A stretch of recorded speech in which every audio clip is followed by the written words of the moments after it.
Right, so what's been happening in the world of property? So everybody's talking about rent to social housing. Yeah, if you're in property, it's definitely a hot topic, and there's people selling courses, there's people out there talking about rent to social housing.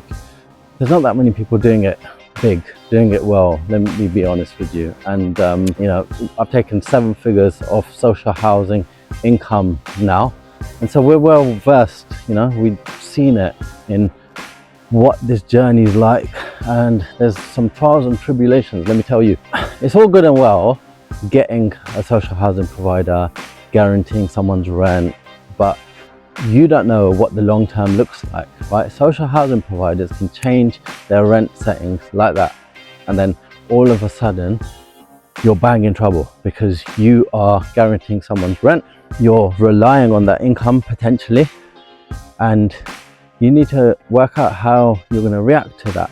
So we had a social housing provider that we've been working with for about 8 or 9 months. We built up a reasonable sized business.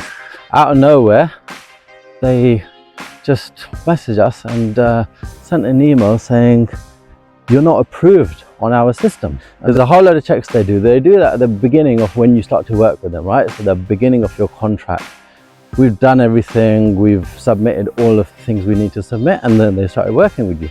So the housing department is a different department to the procurement department, and all of a sudden they're like, well, we can't work with you for these reasons. I'm not going to get into the details, but that can happen.